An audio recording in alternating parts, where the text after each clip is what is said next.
Peria, jangan tempel ke engine. TTS, voice.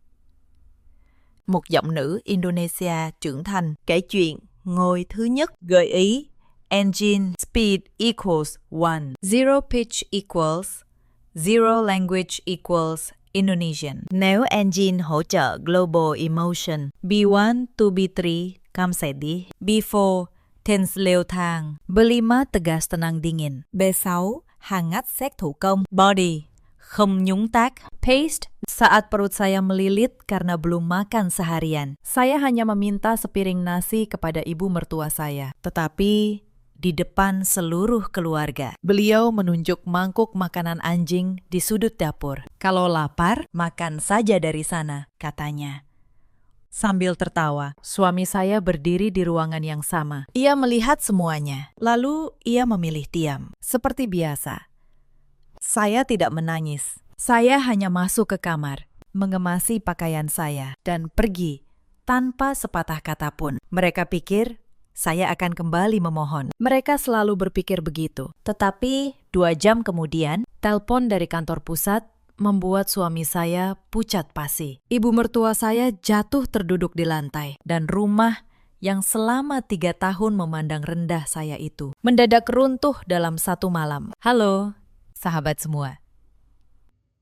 Selamat datang kembali di kanal ini. Sebelum kita mulai, tuliskan nama kota kalian di kolom komentar. Saya ingin tahu dari mana saja kalian menemani cerita malam ini. Semoga yang sudah menekan tombol suka dan berlangganan selalu diberi kesehatan, umur panjang, dan rezeki yang lancar. Sekarang, izinkan saya menceritakan semuanya dari awal. Pernahkah kalian tinggal di sebuah rumah, namun tidak pernah benar-benar dianggap bagian dari keluarga di dalamnya? Perasaan itulah yang menghantui saya setiap pagi selama 3 tahun. Nama saya Larasati. Orang memanggil saya Laras. Usia saya 28 tahun. 3 tahun lalu, saya menikah dengan seorang pria bernama Reza. Saat itu saya percaya hidup saya akan berubah menjadi lebih hangat. Saya tidak pernah menuntut rumah mewah. Saya tidak pernah meminta kehidupan yang serba ada. Bagi saya, memiliki suami yang mencintai dan menghargai sudah lebih dari cukup. Saya datang ke rumah keluarga Reza dengan hati penuh harapan. Rumah itu sederhana. Catnya kusam di beberapa sudut. Halamannya sempit, dipenuhi pot bunga yang sebagian sudah layu. Namun saya tidak mempermasalahkannya. Yang saya lihat saat itu adalah tempat untuk membangun keluarga. Saya berharap mendapatkan seorang ibu kedua di sana. Sayangnya, harapan itu tidak bertahan lama. Ada satu hal yang tidak pernah saya ceritakan kepada keluarga Reza. Ayah saya, sebelum beliau meninggal, meninggalkan sebuah perusahaan. Bukan perusahaan kecil, sebuah grup usaha di Jakarta dengan kantor di kawasan Sudirman. Sejak ayah tiada, saya yang memegang kendali melalui notaris kepercayaan keluarga, Pak Tono. Tetapi saya memilih merahasiakannya. Saya ingin Reza mencintai saya sebagai Laras, bukan sebagai pemilik perusahaan. Saya ingin tahu, apakah keluarga ini mencintai saya atau hanya mencintai apa yang saya punya. Maka saya datang ke rumah itu sebagai perempuan biasa, tanpa mobil mahal, tanpa perhiasan. Saya pikir kalau mereka tetap menyayangi saya yang sederhana, cinta itu pasti tulus. Saya tidak pernah menyangka, justru kesederhanaan itulah yang mereka jadikan alasan untuk menginjak saya. Pada minggu-minggu pertama, semuanya masih terlihat baik. Ibu mertua saya, Bu Yati, memang tidak ramah. Tetapi saya pikir itu hanya soal waktu. Saya berusaha menghormatinya. Setiap pagi saya bangun lebih awal untuk memasak. Saya membersihkan rumah tanpa diminta. Saya mencuci dan menyetrika pakaian seluruh keluarga. Saya bahkan menyiapkan teh hangat untuk Bu Yati setiap pagi sebelum beliau bangun. Saya melakukannya dengan tulus, bukan karena terpaksa. Bukan karena ingin dipuji, saya hanya ingin diterima. Saya ingin menjadi menantu yang baik. Namun ternyata semakin baik saya bersikap, semakin rendah pula saya diperlakukan. Awalnya hanya hal kecil. Kalau masakan saya kurang asin, Bu Yati mengomel sepanjang hari. Kalau terlalu asin, beliau bilang, saya tidak becus menjadi istri. Kalau sayur yang saya beli tidak sesuai seleranya, Beliau membandingkan saya dengan menantu tetangga. Lihat menantu Bu Sri, katanya. Pintar, cekatan, tahu diri. Tidak seperti kamu, saya mencoba bersabar. Saya selalu ingat nasihat ibu saya sebelum menikah. Ibu pernah berkata, rumah tangga tidak selalu mudah. Kadang kita harus mengalah agar keadaan tetap damai. Karena itu, saya terus menahan diri. Saya menelan semua perkataan menyakitkan itu. Hari demi hari berlalu. Bulan demi bulan berganti. Lalu perlahan, saya menyadari sesuatu yang pahit. Saya bukan dianggap anggota keluarga. Saya hanya dianggap orang yang mengurus rumah. Setiap pagi sebelum matahari terbit, saya sudah berada di dapur. Saya memasak sarapan, menyapu, mengepel, mencuci, menyetrika, membersihkan kamar, merapikan halaman. Semua itu saya lakukan seorang diri. Bu Yati hampir tidak pernah membantu. Beliau duduk di ruang tamu, menonton televisi, atau mengobrol dengan tetangga. Dan setiap kali ada tamu, beliau selalu memperkenalkan saya dengan nada merendahkan. Ini menantu saya, katanya. Untung ada dia. Jadi saya tidak perlu cari pembantu. Lalu para tetangga itu tertawa. Dan saya hanya bisa tersenyum, menahan perih di dada. Reza ada di sana, selalu ada di sana. Tetapi ia tidak pernah membela saya. Saat saya menatapnya, ia membuang muka, seolah pura-pura tidak mendengar. Malam itu, untuk pertama kalinya saya bertanya pada diri sendiri, apa salah saya? Saya menikahi Reza karena ia dulu terlihat lembut. Saat kami berkenalan, ia pria yang sopan. Ia mendengarkan saya. Ia menghormati saya. Tetapi setelah masuk ke rumah ibunya, ia berubah menjadi orang lain. Di hadapan Bu Yati, ia seperti anak kecil yang takut mengecewakan ibunya. Apapun yang dikatakan Bu Yati, ia mengiyakan. Bahkan ketika itu menyakiti saya pernah mencoba berbicara dengannya. Mas, saya capek diperlakukan seperti pembantu di rumah ini, kata saya pelan. Suatu malam, Reza menghela napas. Sudahlah, Laras. Ibu sudah tua, kita yang harus mengalah. Selalu begitu, saya yang harus mengalah. Saya yang harus diam. Tidak pernah sekalipun ia berkata, Bu, jangan begitu pada istri saya. Tidak pernah sekalipun ia berdiri di samping saya. Dan saya yang begitu mencintainya. Terus menelan semuanya demi cinta yang saya kira masih ada. Saya masih ingat awal pernikahan kami, saat semuanya masih terasa manis. Reza pernah berjanji akan selalu melindungi saya. Ia berkata, apapun yang terjadi, ia akan berdiri di pihak saya. Saya percaya, saya menyerahkan seluruh hati saya pada janji itu.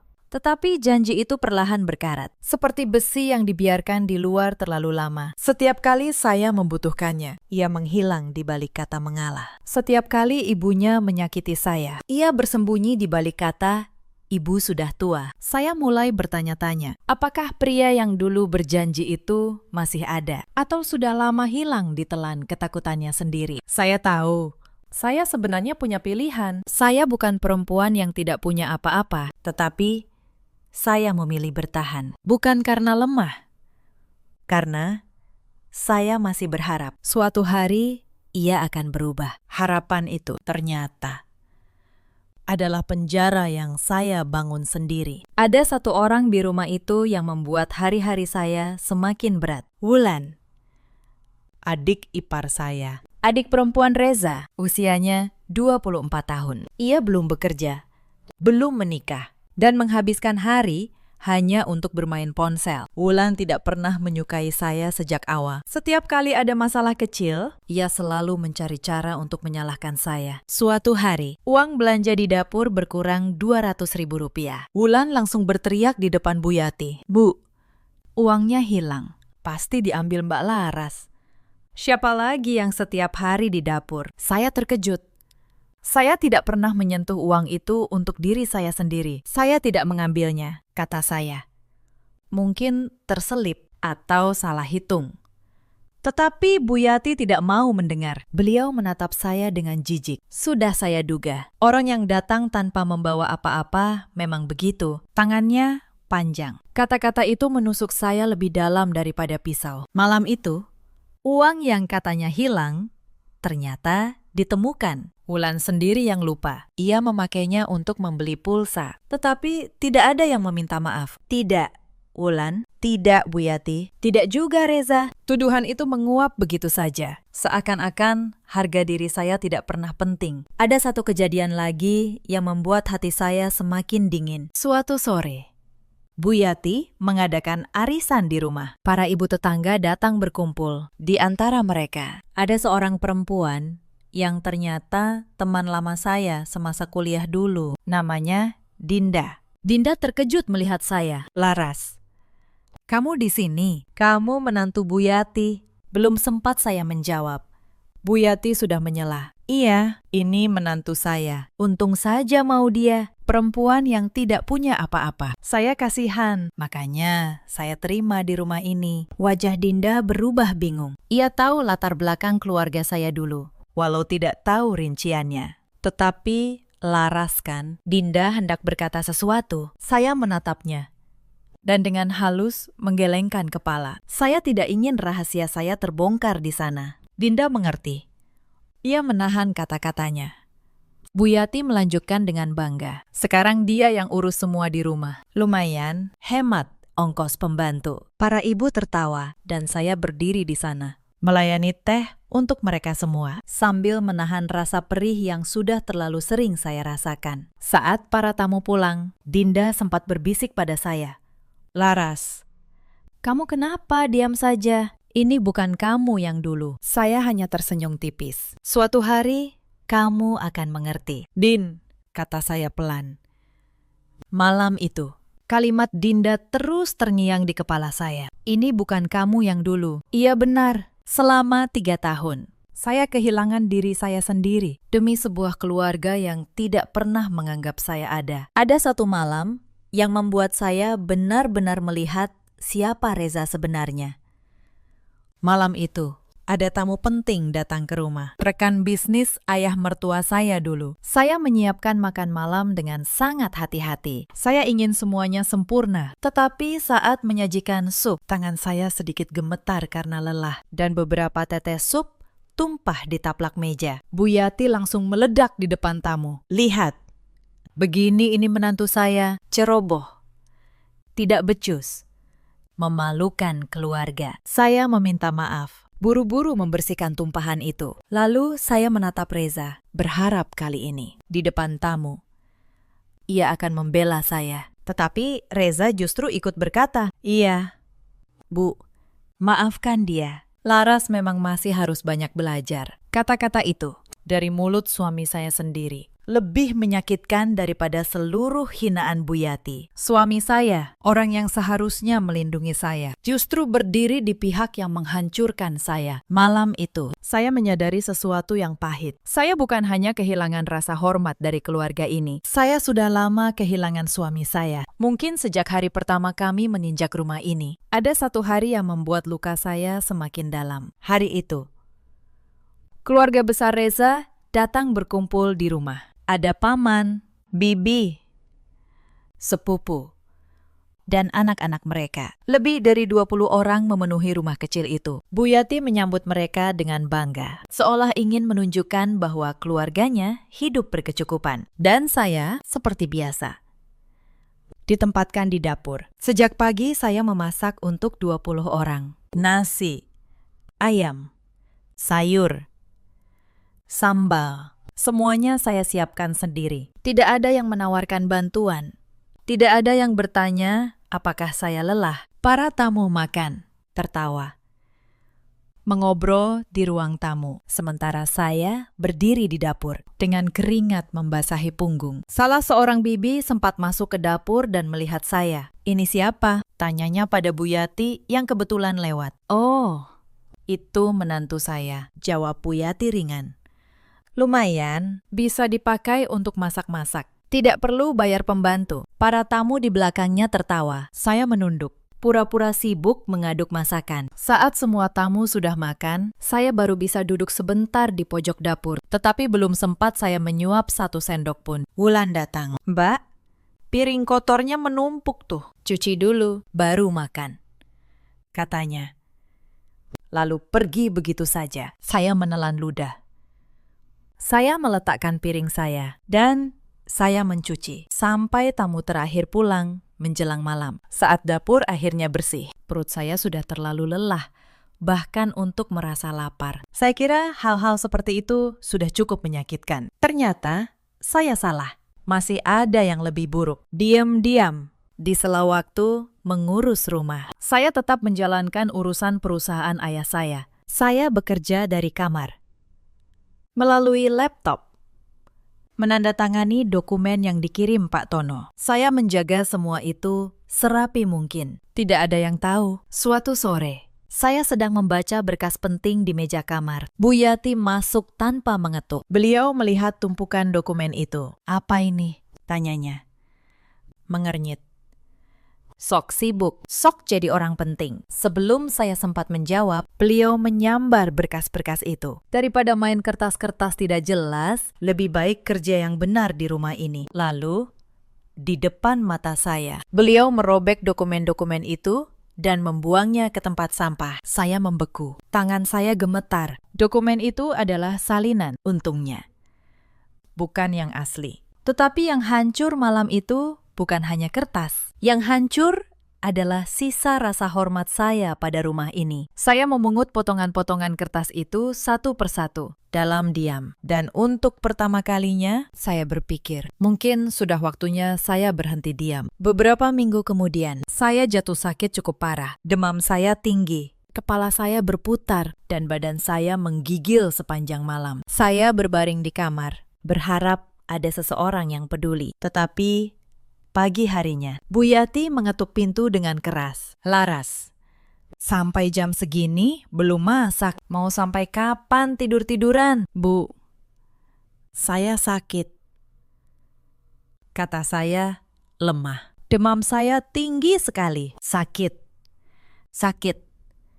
Bu Yati mendengus. "Dulu saya melahirkan 7 anak juga tetap masak. Jangan manja. Bangun. Kerjakan tugasmu."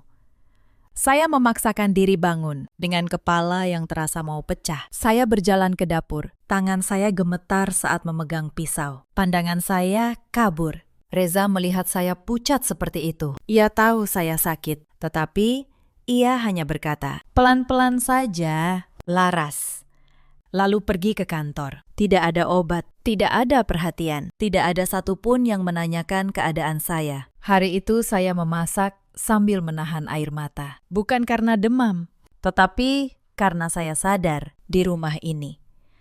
Saya bahkan tidak boleh sakit. Lalu datanglah masa Lebaran. Rumah dipenuhi suasana hari raya. Bau opor ayam, rendang, dan ketupat memenuhi udara. Para keponakan datang dengan baju baru, menunggu amplop berisi uang dari Bu Yati dan Reza. Saya, seperti biasa, sibuk di dapur sejak subuh, menyiapkan hidangan untuk semua tamu. Saat sungkeman, saya mencium tangan Bu Yati dengan tulus, memohon maaf lahir dan batin. Beliau hanya menarik tangannya, tanpa berkata apa-apa. Lalu Reza membagikan THR kepada seluruh keponakan. Lembar demi lembar uang baru berpindah tangan. Bahkan pembantu tetangga pun diberi sedikit amplop oleh Bu Yati. Tetapi saya, menantu yang setiap hari membanting tulang di rumah itu, tidak menerima apa-apa. Saya berdiri di pojok ruangan, memandang kemeriahan itu seperti orang asing. Di hari yang seharusnya penuh maaf dan kasih sayang, saya justru merasa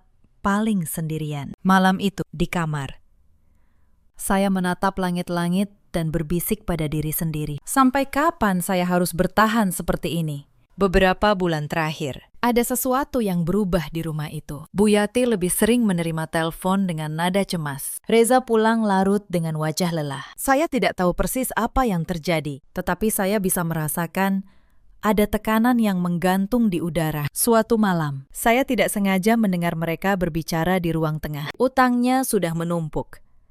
"Bu," kata Reza dengan suara tertekan, "kalau begini terus, perusahaan bisa ambruk. Jual saja sebagian aset," jawab Bu Yati. "Atau cari pinjaman lagi. Pokoknya jangan sampai orang tahu kita kesulitan." Saya berdiri di balik dinding, mendengarkan dalam diam. Jadi keluarga ini sedang dalam masalah keuangan. Tetapi yang membuat saya terkejut adalah apa yang terjadi keesokan harinya. Bu Yati memanggil saya ke ruang tamu. Wulan duduk di sampingnya. "Laras," kata Bu Yati dengan nada memerintah. "Mulai besok, kamu cari kerja di luar. Apa saja. Jadi pelayan, jadi penjaga toko, terserah."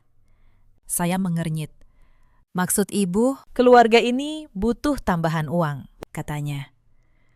"Kamu selama ini cuma menumpang makan di rumah ini. Sekarang waktunya kamu berguna." "Tetapi Bu, saya sudah mengerjakan semua pekerjaan rumah," kata saya. Wulan menyahut sinis. "Pekerjaan rumah itu memang sudah kewajibanmu." "Mbak, itu bukan kerja yang menghasilkan uang. Pokoknya," Bu Yati memotong, "cari kerja yang gajinya bisa kamu setor ke rumah. Dan berhenti main kertas-kertas tidak jelas di kamar itu. Itu cuma buang-buang waktu." Saya hampir tertawa pahit. Mereka tidak tahu. Kertas-kertas tidak jelas itu adalah dokumen sebuah grup usaha yang nilainya jauh melampaui perusahaan mereka. Tetapi saya hanya diam. Saya mengangguk pelan. Lalu kembali ke kamar. Beberapa hari kemudian, ada hal yang membuat saya benar-benar tidak bisa lagi diam. Bu Yati masuk ke kamar saya dan langsung membuka laci meja rias saya tanpa izin. Di sana ada sebuah cincin emas. Satu-satunya perhiasan yang selalu saya jaga. Cincin itu peninggalan ibu kandung saya sebelum beliau meninggal. Bagi saya, nilainya tak terhingga. "Ini emas, kan?" kata Bu Yati, mengangkat cincin itu. "Lumayan. Bisa dijual untuk menutup sebagian utang perusahaan." Saya berdiri. Jantung saya berdebar. "Bu, itu cincin peninggalan ibu saya. Tolong, jangan ambil itu." "Peninggalan, peninggalan." Bu Yati mendengus. "Kamu tinggal di rumah ini, makan dari rumah ini. Sudah sepantasnya kamu menyumbang untuk keluarga. Tetapi Bu, itu satu-satunya kenangan dari ibu saya," kata saya. Suara saya bergetar. Bu Yati tidak peduli. Beliau menggenggam cincin itu erat-erat. "Besok saya jual.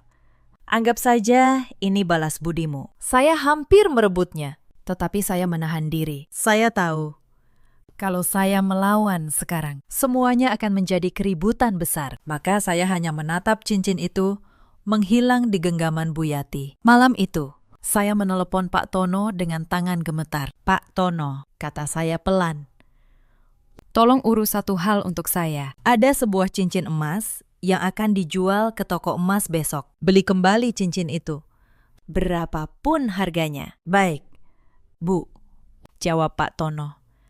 "Akan saya urus." Cincin itu akhirnya kembali ke tangan saya beberapa hari kemudian, tanpa Bu Yati pernah tahu. Tetapi malam itu, sambil menggenggam laci yang sudah kosong, saya menyadari sesuatu yang dingin di dalam dada saya. Kesabaran saya sudah sampai di ujungnya. Di dalam kamar, saya duduk di tepi tempat tidur, menatap laptop saya yang tertutup. Malam itu, saya menyadari sesuatu. Selama 3 tahun, saya membiarkan mereka menentukan siapa saya. Mungkin sudah waktunya saya yang menentukan siapa sebenarnya mereka di hadapan saya. Puncak penghinaan itu datang pada satu malam yang tidak akan pernah saya lupakan. Hari itu, saya sakit, kepala saya pusing, badan saya demam. Sejak pagi, saya belum makan apa-apa karena sibuk menyiapkan makan untuk seluruh keluarga. Saat makan malam tiba, meja penuh dengan lauk, rendang, ayam goreng, sayur asem. Saya duduk di ujung meja, berniat mengambil sedikit nasi. Tetapi Bu Yati menahan tangan saya.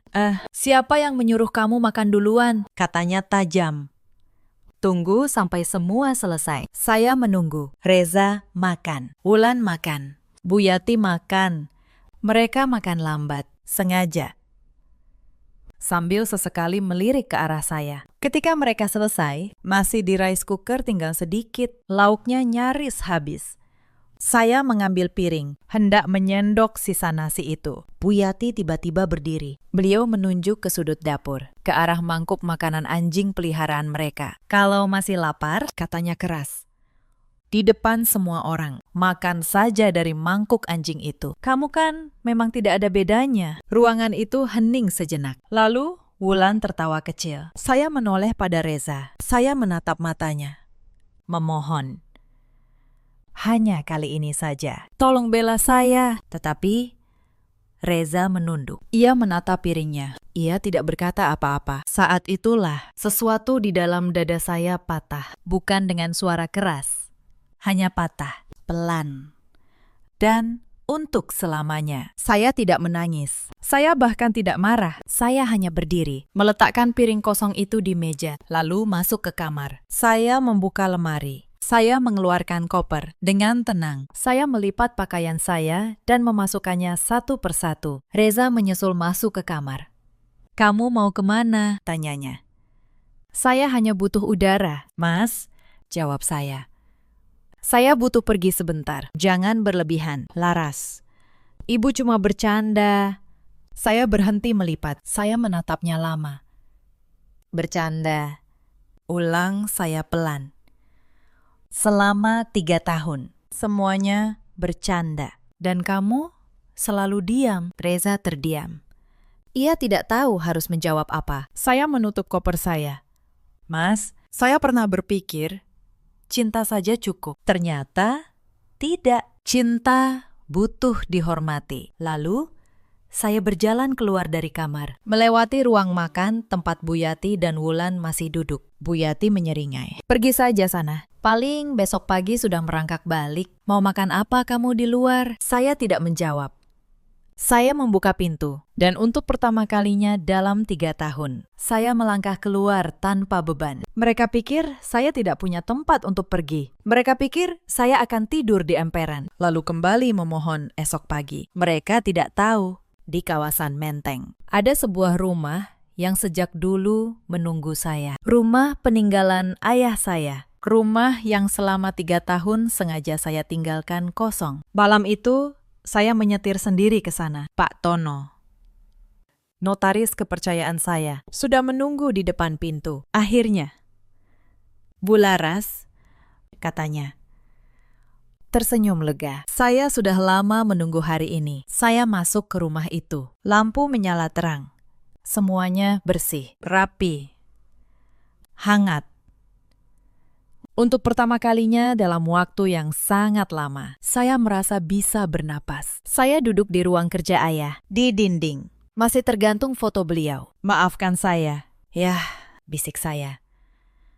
Saya terlalu lama membiarkan diri saya diinjak. Saya menyentuh bingkai foto itu dengan ujung jari. Ayah selalu mengajarkan saya untuk rendah hati. Beliau berkata, kekayaan sejati bukan terletak pada harta, melainkan pada bagaimana kita memperlakukan orang yang lebih lemah dari kita. Saya datang ke rumah Reza dengan ajaran itu di hati. Saya rela menjadi sederhana agar bisa menilai ketulusan. Tetapi mereka membaca kerendahan hati saya sebagai kelemahan. Mereka menginjak saya karena mengira saya tidak punya apa-apa. Sekarang, saya tahu ada batas untuk setiap kesabaran. Pak Tono meletakkan secangkir teh hangat di depan saya. Bu Laras, katanya hati-hati. Ada sesuatu yang harus Anda ketahui tentang perusahaan keluarga suami Anda. Saya mengangkat wajah. Ada apa? Pakistan. Pak Tono membuka map di tangannya. Perusahaan keluarga Reza, CV milik almarhum ayahnya, sedang diambang kebangkrutan, katanya. Mereka punya utang sangat besar ke bank dan ke beberapa pemasok, hampir 3 miliar rupiah. Saya terdiam, mencerna kata-katanya. Selama ini, mereka menutupinya. Lanjut, Pak Tono. Buyati menjual perhiasan, menggadaikan apa saja. Tetapi, tetap tidak cukup. Reza tahu soal ini, tanya saya. Reza yang paling tahu. Bu, justru karena itu, ia tidak berani melawan ibunya. Seluruh hidupnya tergantung pada perusahaan itu. Saya menatap teh di depan saya yang mulai dingin. Saya teringat satu kejadian beberapa minggu sebelumnya. Wulan, di dalam grup percakapan keluarga besar, sengaja menulis hal-hal buruk tentang saya. Ia menulis bahwa saya menantu yang malas, tidak becus, dan hanya menumpang hidup. Seluruh keluarga besar membaca tulisan itu. Tidak ada satupun yang membela saya. Reza melihat pesan itu. Tetapi, seperti biasa, ia memilih diam. Saya hanya membaca pesan-pesan itu dalam diam, lalu menutup ponsel saya. Saat itu, saya bertanya pada diri sendiri, sampai kapan saya akan membiarkan orang lain menulis cerita hidup saya dengan tinta penghinaan mereka? Sekarang, di rumah ayah saya, dengan secangkir teh yang sudah dingin di depan saya tahu jawabannya. Sudah cukup. Mulai malam ini, saya yang akan menulis akhir dari cerita ini. Jadi, selama ini, di balik gengsi dan penghinaan itu, keluarga Reza sebenarnya sedang tenggelam. Lalu ada apa? Pakistan, sampai Anda harus memberitahu saya malam ini. Pak Tono menarik napas. Karena beberapa hari lalu, perusahaan itu menghubungi investor untuk membeli mereka. Membeli seluruh aset sebelum bank menyita. Mereka sudah putus asa. Sudah tidak ada bank yang mau memberi pinjaman. Satu-satunya jalan adalah menjual perusahaan. Dan investor yang mereka hubungi, kata Pak Tono pelan, menatap saya, adalah grup usaha milik Anda. Bularas, saya tertegun. Dunia seolah berputar. Perusahaan ayah saya, tanpa saya sadari, sedang dalam proses membeli perusahaan keluarga suami saya sendiri. Mereka tidak tahu siapa pemilik grup itu, kata Pak Tono. Semua diatur lewat perwakilan. Nama Anda tidak pernah muncul di permukaan. Saya terdiam lama. Lalu, perlahan, sebuah ketenangan yang asing menyelimuti saya. Selama 3 tahun, saya memohon agar dianggap manusia di rumah itu. Selama 3 tahun, saya menelan hinaan demi sebuah keluarga yang ternyata sedang menuju jurang. Dan malam ini, takdir meletakkan nasib mereka di tangan saya. Pak Tono, kata saya akhirnya, lanjutkan proses pembelian itu. Tetapi ada syarat yang saya tentukan sendiri. Apa itu? Bu, saya ingin hadir. Saya ingin mereka tahu siapa yang selama ini mereka injak. Pak Tono tersenyum tipis. Baik, Bu, saya siapkan semuanya. Keesokan paginya, di rumah keluarga Reza, suasana sedang panik. Saya tahu ini karena Bu Asih, pembantu paruh waktu yang dulu selalu baik pada saya, diam-diam mengabari saya lewat telepon. Bularas, bisik Bu Asih. Di sini ramai sekali. Pak Reza dan Bu Yati teriak-teriak soal utang. Katanya, kalau tidak ada uang dalam 3 hari, rumah ini disita. Saya mendengarkan dalam diam. Bu Asih adalah satu-satunya orang di rumah itu yang selalu baik kepada saya. Saat saya kelelahan, beliau diam-diam membawakan saya segelas air. Saat saya menangis di dapur, beliau menepuk punggung saya. Beliau pernah berkata, Bularas itu orang baik, saya yakin. Suatu hari, kebaikan Bu akan dibalas. Saya selalu mengingat kata-kata itu di hari-hari tergelap saya. Bu Asih, kata saya lembut, terima kasih sudah memberitahu saya. Dan terima kasih sudah selalu baik pada saya selama ini. Saya cuma kasihan, Bu, jawab Bu Asih. Bularas tidak pantas diperlakukan seperti itu. Mulai sekarang, Bu Asih tidak perlu khawatir lagi, kata saya. Semuanya akan baik-baik saja. Dan tadi malam, lanjut Bu Asih, ada surat dari kantor pusat investor. Katanya Pak Reza harus datang ke kantor di Sudirman malam ini juga. Saya menutup telepon dengan tenang. Malam ini, semuanya akan selesai malam ini. Saya membuka lemari, mengeluarkan satu setelan kerja yang sudah lama tidak saya pakai. Setelan yang dulu saya simpan rapat-rapat, agar tidak ada yang tahu siapa saya sebenarnya. Saya berdiri di depan cermin. Untuk pertama kalinya dalam 3 tahun, saya melihat diri saya yang sesungguhnya. Saya teringat malam-malam saat saya tidur dengan air mata di kamar sempit yang nyaris tanpa jendela. Kamar itu dulunya gudang. Bu Yati sengaja menempatkan saya di sana sambil berkata, kamar yang lebih baik hanya untuk anak kandungnya. Saya teringat saat saya kelelahan dan tetap harus melayani semua orang tanpa boleh mengeluh. Saya teringat setiap penghinaan, setiap tatapan rendah, setiap kata yang menusuk. Semua itu malam ini akan berakhir. Bukan menantu yang diinjak, bukan pembantu tanpa nama, tetapi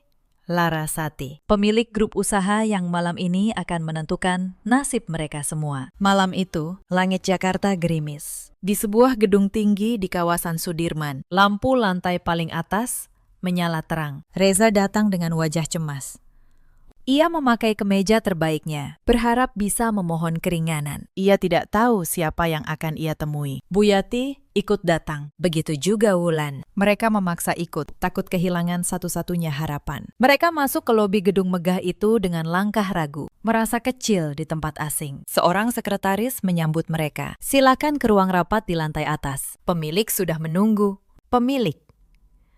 Reza menelan ludah. Saya kira saya akan bertemu manajer keuangan. Sekretaris itu hanya tersenyum sopan. Pemilik ingin menemui Anda langsung. Lift membawa mereka naik. Lantai demi lantai. Jantung Reza berdebar. Ia tidak tahu di balik pintu ruang rapat itu, masa lalunya sedang menunggu. Pintu ruang rapat terbuka. Ruangan itu luas.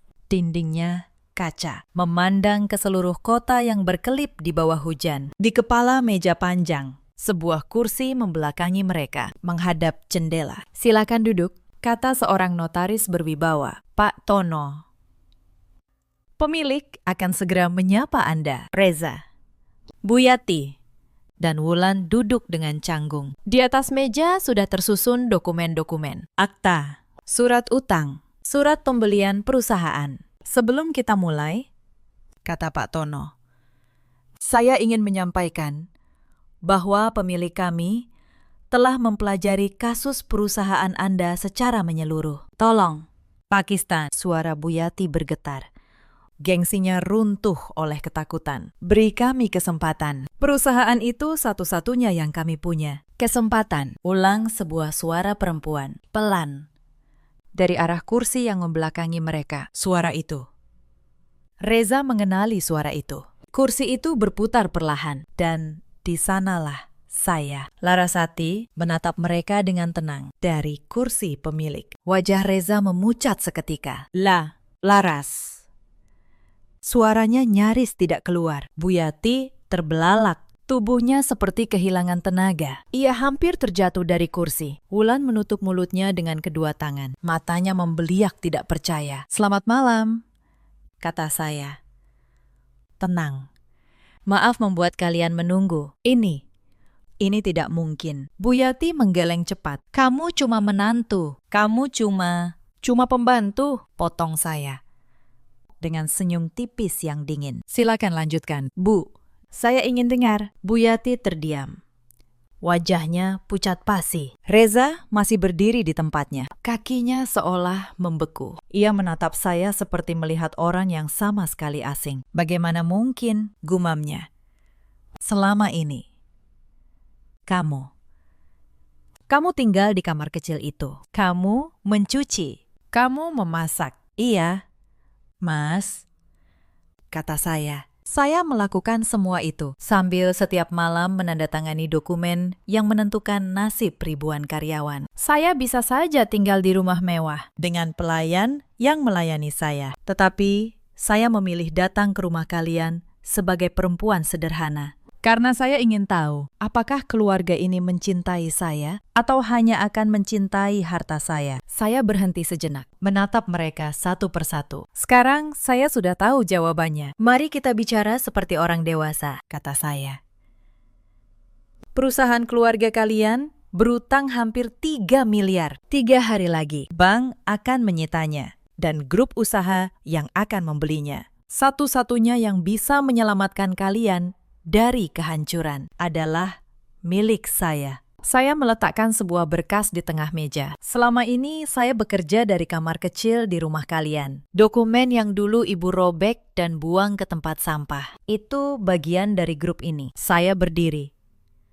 Berjalan pelan mengelilingi meja. 3 tahun, kata saya. Selama 3 tahun saya bangun sebelum matahari terbit. Saya memasak, mencuci, mengepel, melayani kalian semua. Saya tidak pernah meminta apa-apa. Saya hanya ingin diterima sebagai manusia. Saya berhenti di belakang kursi Bu Yati. Tetapi ibu menyuruh saya makan dari mangkuk anjing. Di depan semua orang. Bu Yati menunduk. Tangannya gemetar di atas pangkuan. Dan Kamu, Mas, kata saya. Beralih menatap Reza. Kamu ada di sana. Setiap kali. Kamu melihat semuanya dan kamu memilih diam. Mata Reza berkaca-kaca. Laras. Saya tidak tahu kamu. Tidak tahu saya kaya. Potong saya. Itu masalahnya, Mas. Kamu baru menyesal sekarang. Setelah tahu siapa saya. Bukan karena kamu sadar saya tersakiti. Ruangan itu hening. Hanya suara hujan yang terdengar dari balik kaca. Kalau saya tetap menantu miskin yang kalian kira selama ini, kata saya. Apakah kalian akan memperlakukan saya berbeda? Tidak. Wulan tiba-tiba menangis. Mbak Laras.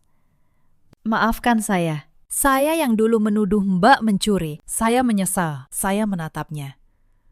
Kamu menyesal. Karena sekarang nasib kalian ada di tangan saya. Bukan karena kamu pernah benar-benar peduli pada saya. Wulan terdiam. Air matanya semakin deras. Bu Laras, Bu Yati akhirnya bersuara. Suaranya pecah. Saya salah. Saya sombong. Saya kejam. Tolong, selamatkan perusahaan kami. Saya mohon, untuk pertama kalinya, perempuan yang selalu memandang saya dari atas itu, kini memohon dari bawah. Saya menatapnya lama. Saya bisa saja membiarkan perusahaan itu hancur. Saya bisa saja membalas semua hinaan dengan kehancuran. Tetapi saya bukan mereka. Saya tidak ingin menjadi seperti mereka. Pak Tono, kata saya. Lanjutkan pembelian perusahaan itu. Bayar semua utangnya. Selamatkan para karyawan yang tidak bersalah. Saya menatap Bu Yati dan Reza yang terdiam. Saya tidak melakukan ini untuk kalian, kata saya. Saya melakukannya untuk para karyawan yang sudah bekerja bertahun-tahun di sana. Mereka punya keluarga, punya anak yang harus disekolahkan. Mereka tidak boleh kehilangan pekerjaan hanya karena kesombongan kalian. Itulah perbedaan antara saya dan kalian. Saya tidak akan menghancurkan hidup orang lain demi kepuasan sesaat. Bu Yati mengangkat wajah. Matanya penuh harap. Tetapi, lanjut saya, perusahaan itu akan sepenuhnya menjadi milik grup saya. Keluarga kalian tidak lagi memegang kendali apapun. Reza boleh tetap bekerja di sana sebagai karyawan biasa dengan gaji yang wajar. Dia harus belajar bahwa menghargai orang tidak ditentukan oleh seberapa kaya orang itu. Reza menunduk dalam-dalam. Air matanya jatuh ke atas meja. Laras, katanya serak. Apa masih ada kesempatan untuk kita? Kalau saya berubah. Kalau saya memperbaiki semuanya. Saya memandang keluar jendela. Hujan mulai reda. Lampu-lampu kota berkelip tenang. Saya teringat malam-malam ketika saya memohon agar ia membela saya. Hanya sekali. Hanya satu kali saja. Lalu saya kembali menatapnya dan tersenyum tipis. Senyum yang tenang. Mas, kata saya bertahan selama 3 tahun. Bukan karena saya kuat, saya bertahan karena saya mencintaimu. Tetapi cinta tidak bisa hidup sendirian. Dia butuh penghormatan. Dia butuh perlindungan. Dia butuh keberanian. Dan kamu tidak pernah memberi saya satu pun dari ketiganya. Reza memejamkan mata. Saya memaafkanmu, kata saya. Saya memaafkan kalian semua. Wajah Reza terangkat. Secercah harapan muncul di matanya. Tetapi saya tidak akan kembali. Harapan itu padam dalam sekejap. Memaafkan tidak berarti melupakan, kata saya pelan.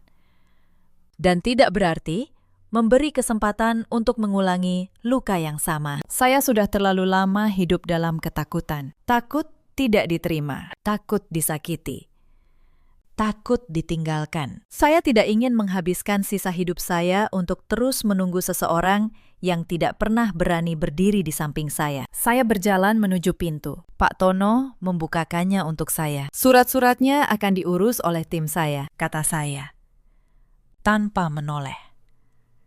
Kalian akan dihubungi. Laras, panggil Reza, untuk terakhir kalinya. Suaranya nyaris berbisik. Saya benar-benar kehilanganmu, ya. Saya berhenti sejenak di ambang pintu. Iya, jawab saya.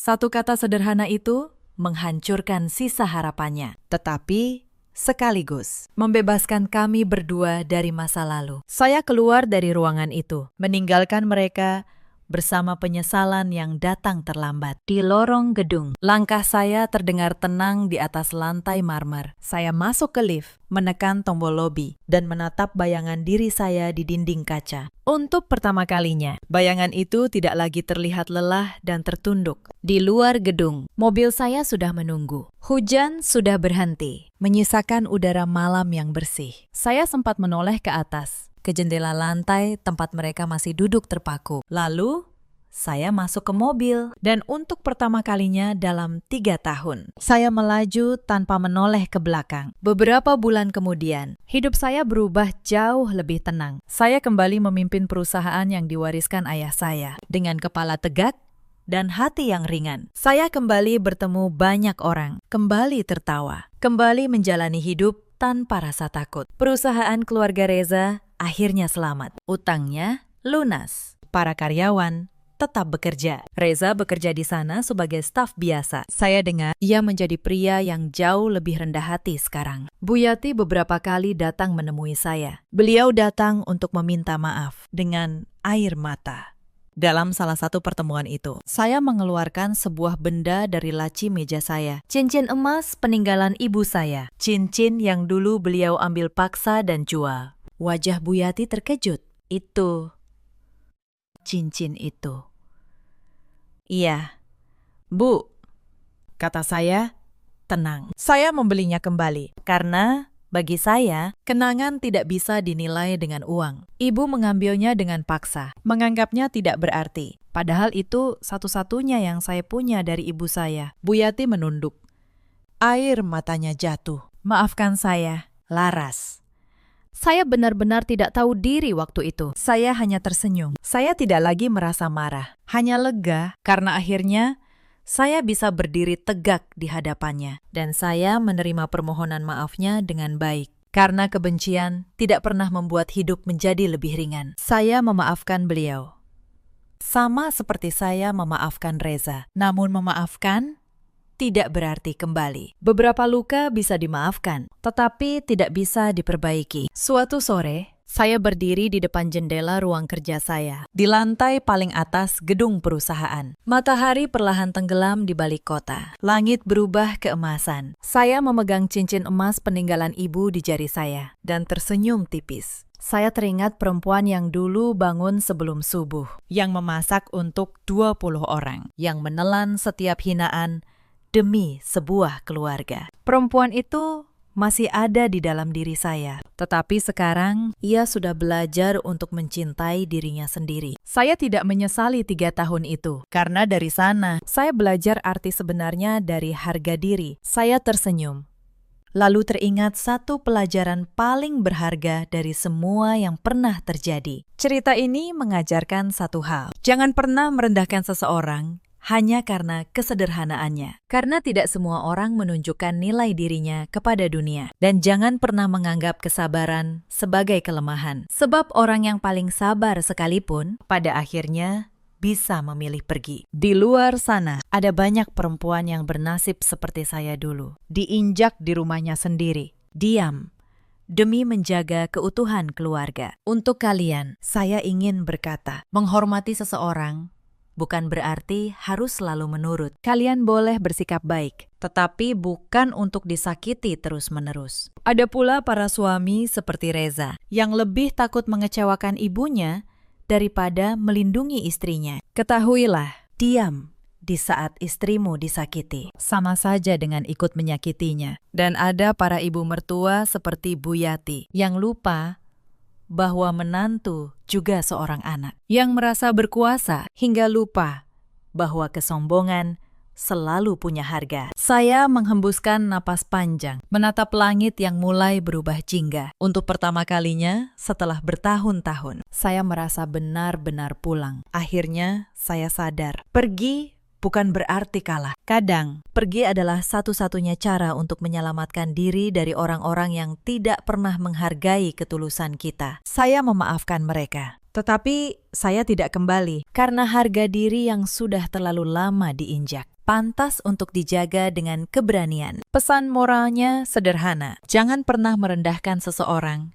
hanya karena ia diam. Sebab orang yang paling sabar pun punya batas. Dan saat ia memilih pergi, penyesalan sering datang terlambat. Dalam hidup, kita selalu punya pilihan. Bersikap baik atau bersikap kejam. Menghargai atau merendahkan. Ceritakan kisah kalian di kolom komentar. Terima kasih sudah menemani saya sampai akhir.